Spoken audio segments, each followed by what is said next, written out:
नमस्कार मित्रांनो, आवाज कितपत येतोय मला माहिती नाही. तर आता आपण चाललो आहे नवीन जर्नीसाठी. सो मुंबईवरून जे निघालो आम्ही तर आम्ही फिरतोच आहे. मी पहिले तर गणपतीचे दिवस होते म्हणून गणपती गेले सॅटर्डेला, तेव्हापासून आता मार्लेश्वर झालं. तो व्हिडिओ तुम्ही बघितलाच असेल. आता आपण चाललो आहे रत्नागिरीवरून मुरुडेश्वरला. मुरुडेश्वर आणि गोकर्ण अशी आपली 1 नाईट 2 डेजची ट्रिप असणार आहे. तर आता आम्ही रत्नागिरी स्टेशनला बाहेर. रत्नागिरी स्टेशन खरंच खूप सुंदर बनवलं आहे. आम्ही बनल्यापासून आज पहिल्यांदा स्टेशनला आलो आहे, कारण की मोस्टली गाडी घेतल्यापासून गाडीनेच येते आणि तेव्हाच नवीन स्टेशन बनलेलं बाहेरचं सगळं. सो आत्ता आम्ही पहिल्यांदा आलो. खूप छान बनलं, खूप मस्त वाटतं आहे. पण गडबड होती म्हणून शूट करू शकलो नाही. सो परत येताना आम्ही नक्की शूट करू. स्टेशनचं पूर्ण आवार किती म्हणजे छान आहे. ऑलमोस्ट तो सगळ्यांनी बघितलाच आहे, पण तरी आमच्या ब्लॉगमधून परत बघा. सो आता ट्रेनची वाट बघता मला वाटलं लेट झालं. 9:30ची ट्रेन होती ॲज युजल, ती वेळच नाही आहे. आत्ता 9:30 वाजून गेले आहेत. तर आम्ही थांबलो. आम्हाला वाटलं लेट झालं म्हणून आम्ही वरती टाईमपास करत थांबून ना डायरेक्ट खाली आलो. सो आता बघू कधी येते ट्रेन. तिकीट्स तर काढलेलं आहेत, सो तो पण टेन्शन नाही. रिटर्नची तिकीट आमची नाही मिळाली मला कन्फर्म. सो ती बघू, मी उद्या ट्राय करेन काढायची. मिळाली तर ठीक, नाही तर आपला चलती में चढ़ो वाला सीन है रिटर्न के टाइम देखेंगे. अभी फिलहाल जर्नी स्टार्ट करते हैं, देखते कभी ट्रेन आता है. ट्रेनमध्ये काही शूट करायला भेटलं तर आम्ही करू काही. आता आमची ट्रेन जी सकाळी पोहोचणार आहे 4:30-5 पर्यंत. बरोबर ना? ट्रेनमध्ये तर कसं झोपायचा टायमिंग आहे, तो आम्ही सकाळीच डायरेक्ट डायरेक्ट आम्ही शूट करू. म्हणजे एक 5-5:30च्या आसपास आम्ही परत भेटू तुम्हाला. So good morning guys from Murudeshwar. Ready झाली आहे मी. तुम्ही म्हणाल डायरेक्ट तन्वी रेडी होऊनच आलीस समोर. तर हो, कारण ट्रेन ॲज युजल आमची लेट आली. ट्रेन 5:30ला पोहोचणार होती, पाऊण तास लेट. 6:15ला आम्ही उतरलो. अजिबात रात्र झोप झाली नाही, त्यामुळे आम्ही काय ब्लॉग उतरल्यावरती स्टेशनवर केला नाही. तिथून ऑटोचे त्याने आमचे 100 रुपीज घेतले मुरुडेश्वरपर्यंत सोडायचे. आता काळोख होता, उजाडलं नव्हतं. त्याचं शेअरिंग पण असते, पण तो आम्हाला म्हणाला की शेअरिंग नाही आहे करून. तर त्याने आमचे 100 रुपये घेते. तसं तर खूप जवळ आहे, हे वॉकिंग डिस्टन्स पण आहे, पण लगेज असेल नसेल आपल्याला माहिती नाही. तर 100 रुपीज दिले. कारण माझी बहीण आली होती गेल्या 2 वर्षापूर्वी, तर ती वेळी 30 रुपीज पर पर्सन शेअरिंगचे ते लोक घेतात. म्हटलं ठीक आहे. 100 रुपये देऊन आम्ही इथे आलो. तर त्या रिक्षावाल्यांनीच, कारण आम्ही इथे स्टे नाही करणार आहोत मुरुडेश्वरला, आमचा स्टे आहे गोकर्णला. सो ही आपली ट्रिप असणार आहे रत्नागिरी टू मुरुडेश्वर, मुरुडेश्वर टू गोकर्ण. तो गोकर्णाला 1 दिवसाचा आमचा स्टे असणार आहे. सो म्हणून आता 2-3 तासासाठीच आम्ही आणखी चेंज करून आंघोळ वगैरे करायची होती, मंदिरात जायचं तर त्याच्यासाठीच आम्ही रूम घेतली. फ्रेशनअप वगैरे झालो आहे आणि आता चाललो आहे आम्ही दर्शनासाठी. सो लेट्स सी कितपत गर्दी आहे, काय आहे. सो हा जर तुम्हाला दिसत असेल तर स्टेशन रोड इथून आला आहे आणि इथे आमचा हा स्टे होता आत. आणि पुढे तिथे आहे आपलं मंदिर. तो गोपुरम दिसतोय. येस, तो जवळच आहे वॉकिंग डिस्टन्स. चला जाऊया आपण. ओंकार हाय कर, तू मगाशी नव्हतास. Good morning. कारण मी विसरलेली याची OTG माईकची, तर त्यामुळे तो गेला होता माईकची OTG आणायला. तर चला जाऊया आपण.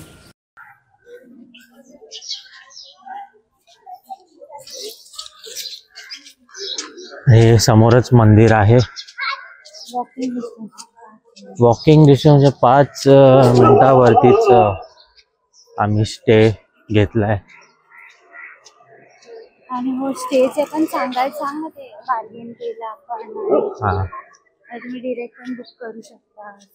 तर हां, स्टे आम्ही ॲक्च्युली ते बुक नव्हता केला होता, पण कसं आहे की ओव्हरनाईट जर्नी केल्यामुळे थोडं फ्रेश वगैरे व्हायला आम्ही जागा शोधत होतो. तर आम्हाला हे कन्फर्म नव्हतं की म्हणजे मंदिराच्या आसपास काही जागा आहे की नाही, की काय काय बोलतात त्याला ते, म्हणजे चेंजिंग रूम, चेंजिंग रूम्स वगैरे, लगेज रूम वगैरे जे असतात ते.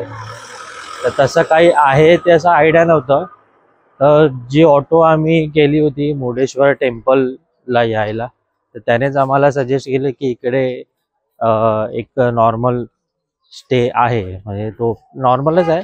आम्ही ते फोटो आणि व्हिडिओ काढून ते टाकू. टाकण्यासारखं पण नाही, एकदम हा नॉर्मल एकदम रूम नॉर्मल आहे. फक्त फ्रेश वगैरे व्हायला आणि थोड्या टायमासाठी आपले बॅग्स वगैरे ठेवायला ठीक आहे. किती तिथे 6 वाजता, 6 ते 10 वाजेपर्यंत ते त्यांनी आम्हाला 800 रुपये सांगितले. 800 रुपये सांगितलेले आणि आम्ही बार्गेनिंग करून 600 रुपये केले. आता मला असं 500 बोलायला पाहिजे, ते प्रत्येक वेळेस असं होतं ना, त्यावेळी 500 बोलला असतं तर जाऊ दे ठीक. पण ठीक आहे, पण गोष्ट अशी की ते एवढ्या सकाळी सकाळी अजून कुठे भेटलं नसतं, तर अजून फिरायला लागलं असतं.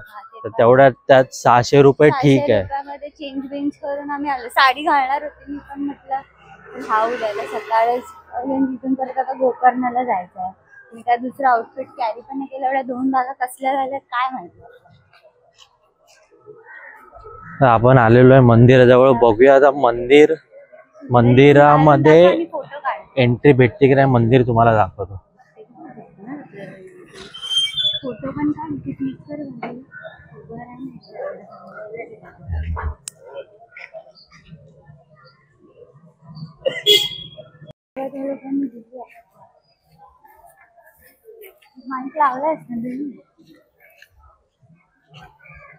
चप्पल ठेवण्याची ही जागा आहे मंदिरामध्ये. एंट्री केल्याच्या नंतर हे लेफ्ट हँड साइडलाच आहे चप्पल स्टँड.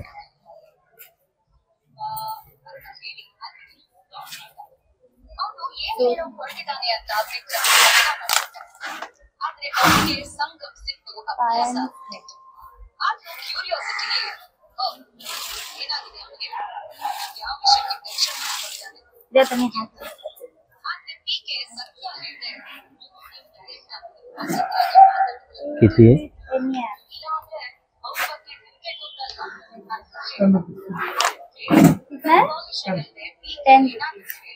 बघा, सुट्ट्या आहेत का? सुट्टा आहे, 200ची नोट आहे. 10 रुपये सुट्टे ना असणार ना. 5-5चे पाय.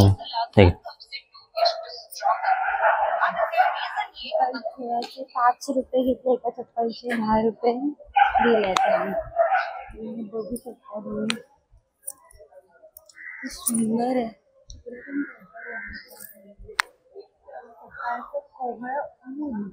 आणि हे तर कॅमेऱ्यात बसत नाही. आधी फोटो नंतर बाहेर आल्यावर करू. Use for a plastic. So हे पाठी मंदिर आहे. स्कार्फ घेतला मी डोक्यावरून, सो माहिती नाही काय, कारण की इथे इंडियन अटायरच अलाउड आहेत. हे मंदिर आहे इकडे. हे जे समोर दिसतंय तुम्हाला ते गोपुरम आहे. तिकडून वरती जर आपण गेलो, तो स्टॅच्यू दाखव तिकडचा, की तिथून वरना तो शिवाचा स्टॅच्यू आपल्याला दिसतो. सो चला आपण जाऊया, आधी दर्शन करून घेऊया. आत मोबाईल अलाउड नसेलच म्हणून आम्ही बाहेरच शूट करतोय. चला दर्शन घेऊन येऊया.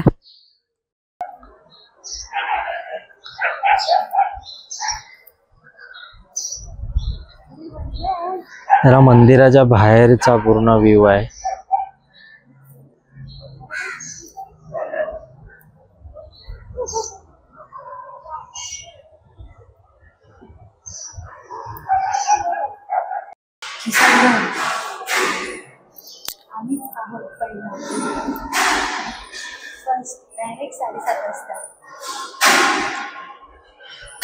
Dining hall, tiffin hall.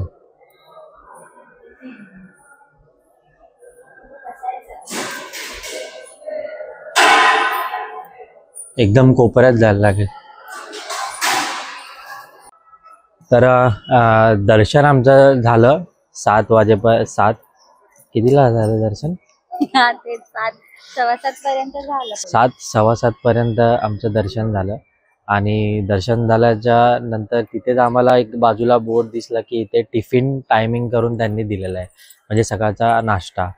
तर त्याचा टायमिंग जो आहे तो 7:30 ते 10 वाजेपर्यंत आहे. तर आमचं 7:25 प्रॉपर दर्शन झालं. काही गर्दी वगैरे नव्हती.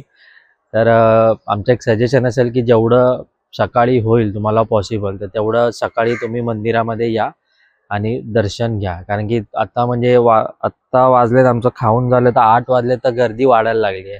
आणि आम्ही पहिलाच गेलो, म्हणजे आम्ही पहिल्या पंक्तीला जाऊन बसलो आणि पहिलीच प्लेट आमची होती. तर अशा टायमिंगला आम्ही बसलो आणि आमचं पूर्ण झालंय. आता आम्ही चाललोय मंदिर पूर्ण फिरायला, कारण की पाठीमागे एक शिवाची मोठी मूर्ती पण आहे, ती पण बघायची आहे. सो आता आपण आलो आहोत गोपुरमच्या 17व्या माळ्यावरती. आणि 17व्या माळ्यावरनं तुम्ही व्ह्यू बघू शकता. तर इकडे प्लीज.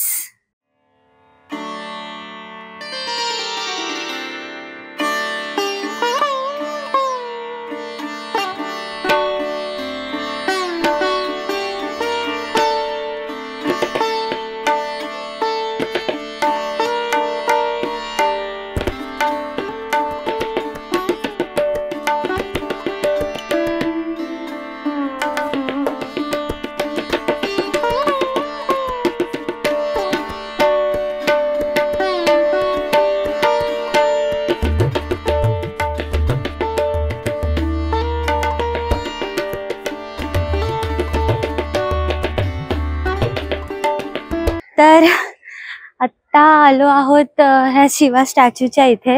आणि इथे खाली म्युझियम सुद्धा आहे, तर आपण ते म्युझियम पण बघणार आहोत.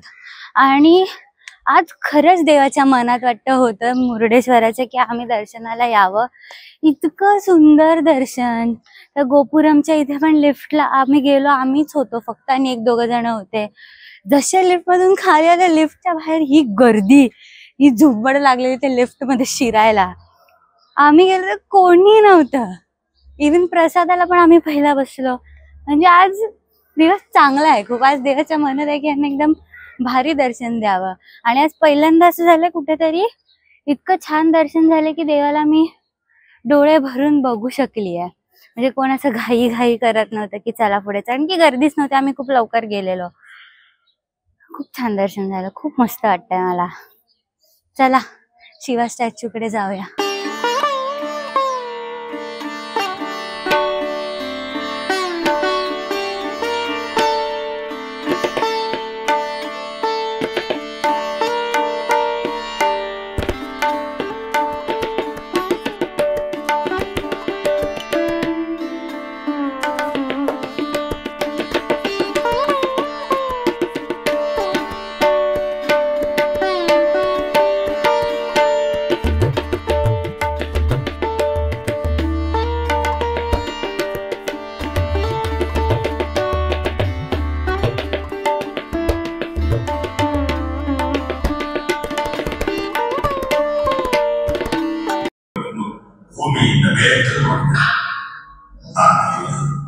ಮಹಾಫಲಶಾಲಿಯಾದರು ಏನೂ ಅದಕ್ಕೆಂದೇ ಗೋಕರ್ಣದ ಶಿವಲಿಂಗ ಮಹಾಬಲೇಶ್ವರನ ಜೊತೆಯಲ್ಲಿ ನಾನು ತನ್ನ ಸಂಪುಟವನ್ನು ಕೋಪದಿಂದ ಚೂರು ಚೂರು ಮಾಡಿ ಎಲ್ಲೆಂದ 5 ಜಾಗಗಳಲ್ಲಿ ಸ್ಪರ್ಶ ಮಾಡಿ आत्मलिंगाला शक्ती येते. इथे त्याने तपस्या करतो नाही का, ते जे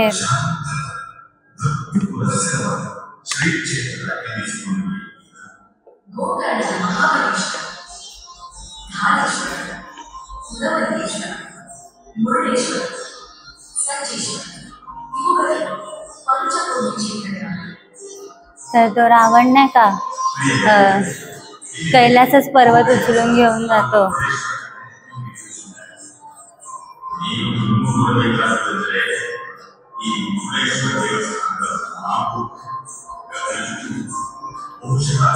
ಏಷ್ಯಾ ಖಂಡದಲ್ಲೇ ಇಷ್ಟು ಎತ್ತರವಾಗಿ ಮಂದಿರ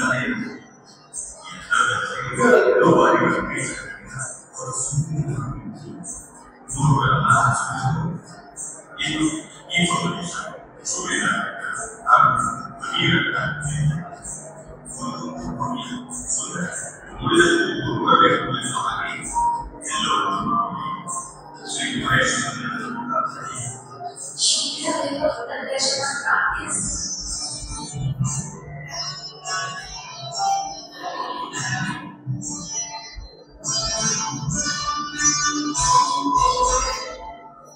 एक मुंडकी कापून देतात.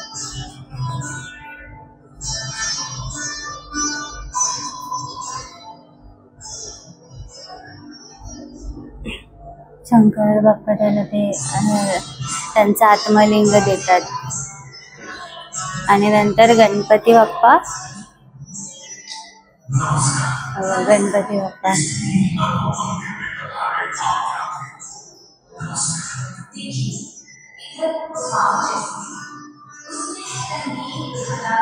गणपती बाप्पाला पाठवतात. गणपती बाप्पा ब्राह्मणाच्या छोट्या ब्राह्मणाच्या वेशात जाऊन नाही का त्याला बोलतात तिथे असतात. तर श्रावण त्यांना बोलतो माझ्या पूजेचा वेळ झाला, मी आंघोळ वगैरे करतो, तोपर्यंत तू हे हातात पकड, खाली ठेवू नकोस, ते जड असतं.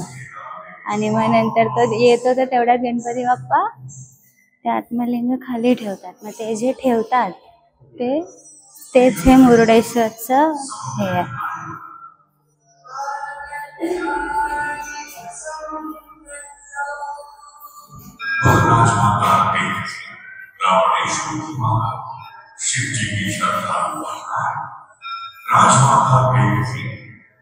इथून आहे ना.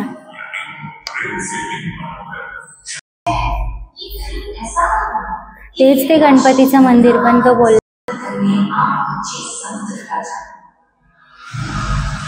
सज्जेश्वर